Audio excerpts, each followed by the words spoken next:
Shalom, salam sejahtera. Renungan malam seiman berjudul Yesus dan Hukum. Maka kata sebagian orang-orang Farisi itu, orang ini tidak datang dari Allah sebab ia telah memelihara hari Sabat. Sebagian pula berkata, bagaimanakah seorang berdosa dapat membuat mujizat yang demikian? Maka timbullah pertentangan di antara mereka.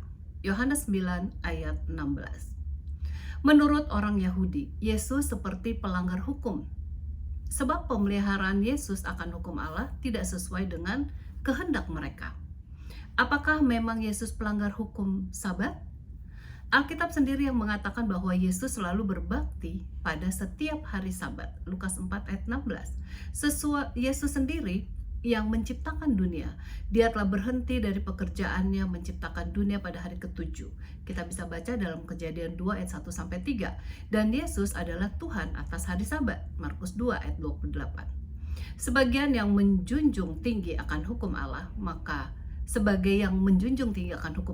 Yesus coba menemplak orang Yahudi yang telah memelihara hukum, orang Yahudi yang legalis. Orang Yahudi memeliharakan hukum Allah sampai hafal akan titik komanya dan merasa penurutan hukum itulah yang menyebabkan mereka selamat. Melalui hidup Yesus, Perjanjian Baru menunjukkan arti penting mengenai pemeliharaan hari Sabat. Pertama, Yesus menolak pemeliharaan hukum yang hanya dari luar saja. Dia menolak pemeliharaan hukum dengan ditambah oleh berbagai regulasi yang memberatkan akan umat.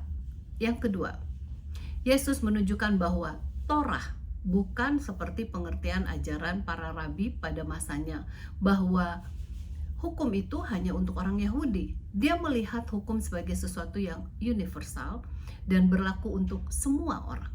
Yang ketiga, Yesus juga menunjukkan penting inti daripada hukum itu, yaitu cinta kasih, hingga dia sendiri menyembuhkan orang sakit pada hari Sabat. Sebab adalah halal untuk berbuat baik pada hari Sabat. Kita bisa baca dalam Yohanes 9 ayat 1 sampai dengan 34. Sementara dosa adalah pelanggaran akan hukum Allah. 1 Yohanes 3 ayat 4. Namun Yesus tidak pernah berdosa walaupun dia dicobai dalam segala perkara. Ibrani 4 ayat 15. Hidupnya adalah hidup yang menurut hukum untuk teladan bagi kita. Namun jangan pernah berpikir bahwa keselamatan adalah sebab menurut. Kita menurut sebab kita telah diselamatkan.